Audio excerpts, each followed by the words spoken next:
Good morning. In our previous class, we studied about what are cell organelles and what are the different cell organelles present in plant cell and animal cell. We also had done the comparison between a plant cell and animal cell. A few more smaller cell organelle or organelle, what you can say, we need to discuss here, which we saw which was only present in the animal cell but it was absent in the plant cell, which is nothing but a centrosome. So now, what is a centrosome? A centrosome is an organelle which will help in the regulation of a cell division.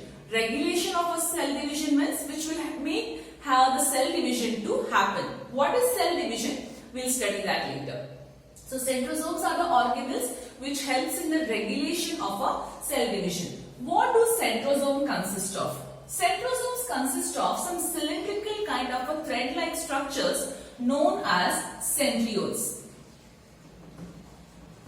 Now, what are these centrioles? These centrioles are a type of organelles which contains protein in them, and they help in the formation of spindle fibers. They help in the formation of spindle fibers during cell division. Now, what do you mean by spindle fibers? First of all, let me again go back to this. We told that centrosomes contain centrioles which are cylindrical in shape. They are almost, this is in shape. Pair of cylindrical in shape. So, they are always like this. So, these are centrioles, what you can see. Right? So, suppose during cell division, we have two centrioles here, one on the top and another at the bottom. So this is how the centrioles are there. I told that centrioles help in the formation of spindle fibers. What are spindle fibers? They connect to each other in form of a fibers kind of thing. Have you seen the spider web? How they interconnect each other? Yes. So they connect each other in form of a fibers which are called as spindle fibers, which again help in the regulation of cell division. Now, what is this cell division? Cell division is a process in which a mature cell give rise to two daughter cells. Right? So, one mature cell give rise to two daughter cells. In detail, if we have to go about, cell division takes place in two different processes. One is mitosis, the first process, and the another process of cell division is known as meiosis. Right? But in your syllabus, we are not studying anything about mitosis or meiosis. We should only know what are centrosome, what it consists of, what is it made of, how it looks, and how it supports the cell division. So when a mature cell divides into two daughter cells, we call that as a cell division. Now, unicellular organisms like amoeba, paramecium, all these type of organisms undergo cell division for reproduction.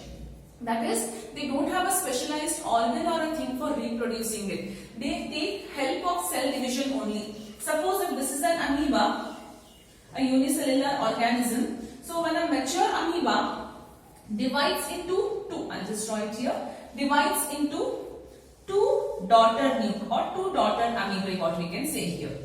This is a process of reproduction in amoeba using cell division. But in higher level of organisms or in multicellular organism, cell division helps in the repair, growth and regeneration of cells. Now what do you mean by repair, growth and regeneration of cells? Suppose if I have a cut in my finger, right? So immediately the skin heals, the things heals over here. That is nothing but the cells have regenerated on that. So we understand only this much as of now. So what is given in your book. Now till now, wherever we have studied, we have come across many times about prokaryotic cell, eukaryotic cell, right from the beginning to the end. So let me recall or recapitulate once again what are prokaryotes and eukaryotes and how do we differentiate between a prokaryotes and eukaryotes.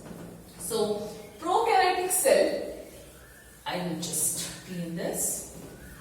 Now let us see the difference between a prokaryotic cell and eukaryotic cell. The word itself tells us pro means primitive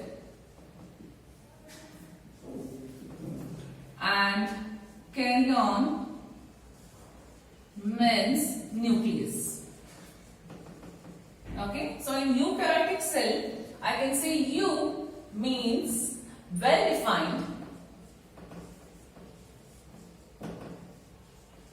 and karyon means, we already know here, that means nucleus, right? So how do we define this? Prokaryotic cell, primitive is a single one, old one, which does, and U means a well defined one. So it's understood eukaryotic have a well defined nucleus. Prokaryotic do not have a well defined nucleus. Now when we talk about well defined nucleus and do not have a well defined nucleus, let us recapitulate. Suppose if this was a cell, we discussed that this is the nucleus of the cell. The nucleus of the cell also have another layer, right? So that the materials can move in and out of the nucleus to the cytoplasm over here. We had discussed that. So it has one more layer. Now what was that layer known as? It was membrane bound nucleus, or it is a membrane of the nucleus, right? So in eukaryotes this is present. In prokaryotes it is not present. So if the eukaryotes have a well-defined nucleus and these do not have a well-defined nucleus, in place of this membrane bound, they have another simple layer, or they have a nucleus itself, which we call it as a nucleon. So what is a nucleon? Which replaces a well-defined nucleus. So this does not have a well-defined nucleus, hence it is known as a nucleon. Okay. This has a membrane bound nucleus. One extra layer is present in them. Okay. Now the next difference here, we discussed about what are centrosome, correct? So I can say here centrosomes are absent. Centrosome are absent. I will just put it cross mark over here. Centrosome are present. We discussed that. If they are absent, I did not talk anything about centrioles there. The next one, chromosome. It has a single chromosome. It's a multicellular. So I can write many chromosomes. Next. The reproduction in prokaryotic cell happens in or goes with binary fission. I'll explain what is binary fission, and here it happens by both sexual and asexual type of reproduction. Now about sexual and asexual type of reproduction you will study in your higher classes. Binary fission, just now what I told you, when a mature cell give rise to two daughter cells, right? Binary means two. So process of cell division, when a mature cell give rise to two daughter cells, this is called as binary fission. And let me see if anything else points if I have missed out. Yeah, main important thing, these are unicellular and these are multicellular. Last one, we can give examples for unicellular, amoeba, then blue-green algae, example, etc. And eukaryotic multicellular animal, higher level of organisms. So these are the basic difference between a very important question, prokaryotic and eukaryotic. Yes, because we have been discussing about prokaryotes and eukaryotes from the beginning of the chapter till centrosome what we have studied. So I thought let me recapitulate once again about this part. Yeah. Now though we have come to the end of the session now, we have a last part left. We have discussed about based on number of cells, how do we classify organisms, right? In that we studied amoeba, a unicellular organisms. We also studied that amoeba, the food in the amoeba is stored in the vacuole itself, right? So how this amoeba's food process will take place, or the digestion process will take place in amoeba. So there is a special name given to it which is known as endocytosis. So let us go through the process how amoeba intakes the food and expels the food out. So the process in which the amoeba engulfs the food, the process is called as endocytosis. So let me take you on briefly to the process now.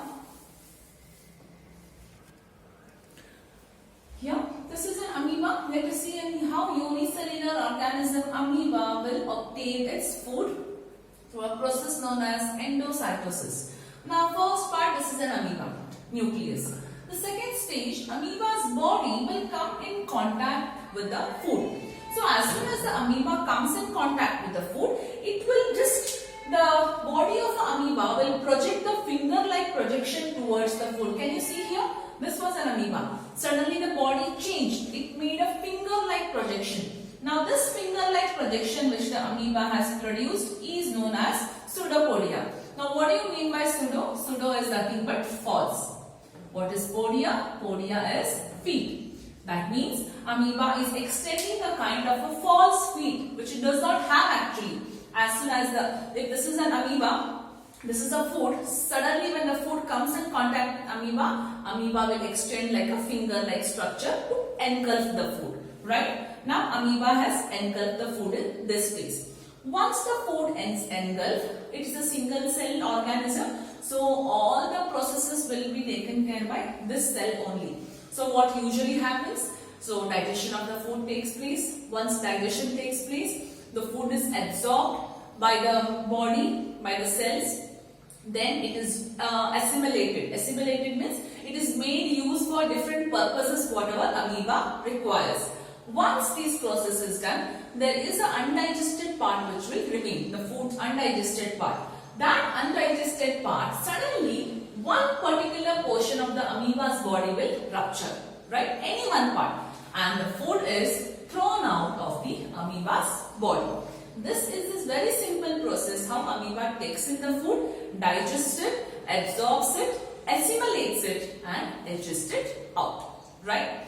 So here we complete or we conclude with this chapter, the fundamental unit of life, cell. So any doubt in today's class, you can call on the same day of the video set. If you have still any doubt in the whole chapter, you can also call and confirm on the same.